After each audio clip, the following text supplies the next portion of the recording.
Thank you very much, ladies and gentlemen. Now, my name's Luke, and I make up 1/4 of Team Reader Room. We'll all introduce ourselves individually as we go along. But I want to start things off just by talking about public address, public speaking. It's an incredibly powerful skill that, if it's honed and nurtured correctly, can inspire people. You can instill emotion into people. You can really stir a crowd up. It's a very, very powerful thing. And it's also an incredible way of sharing ideas and instilling ideas upon other people. It's one of them things that people don't take too naturally. It's something you have to do more and more to become more and more proficient at. So we've kind of come up with, we've built an application which we are calling Reader Room, which starts to address these things, starts to make it easier for people to start getting used to public speaking and try and make it a little bit easier for them. I think once you first start off experiencing public speaking, one of the difficult things is you're juggling quite a lot of things at once. You're worrying about what the audience are thinking about you, what you've got to say next, what you've just said, did that make sense? There's quite a lot that you've got to juggle, and it's something that it takes a long time, I think, to perfect that. So we've tried to take out the worry about what the audience are thinking of you at any given time. We've built Reader Room, which works off a camera that's going to be looking at the audience, and it can give the user real-time feedback of the emotions that the audience are currently feeling. I might recognise someone there. I actually couldn't find a program to put that on, so I photoshopped all of those dots onto and I had to draw them up. Okay, so this is just what our homepage will look like for our app.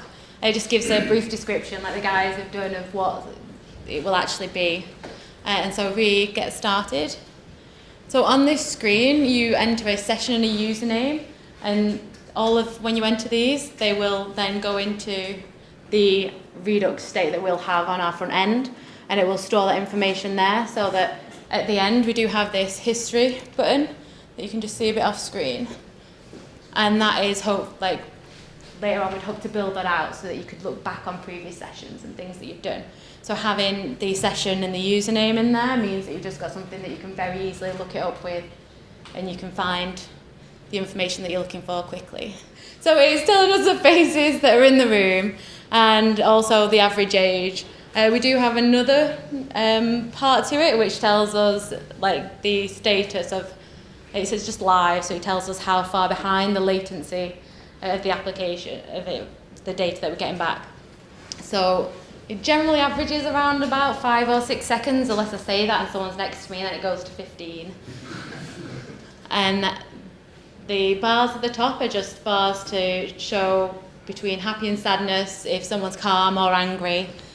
Currently, it's always gone calm, that's good.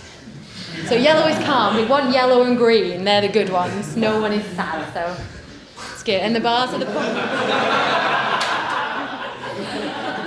Okay? Someone's confused. I think, yeah. Everyone's happy again. It's great. So the feedback is quite instantaneous, which is good. But then we thought, that's great for your instant feedback, but we've also got our charts, which shows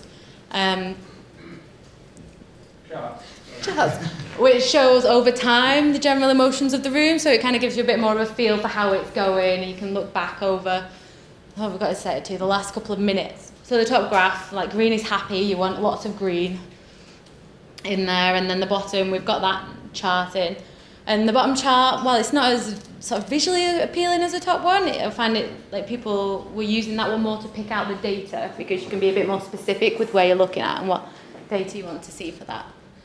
And then we have graphs also, which is just another way of displaying data, because not everyone likes to see the same data in the same way.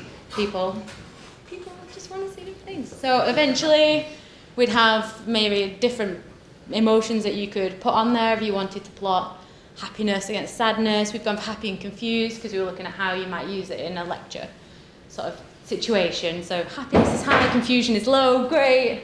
If it switches, oh. Yeah, and there's infinite possibilities with it. There's so many charts out there of people who like them. See what we've got. I wonder if we could get everyone happy. See, if everyone smiles, see how it's aiming kind of over there. If everyone smiles, see if we can get it to go really green. Now there is potentially a 5 to 10 second delay on it. So, yeah, but can you see the logo?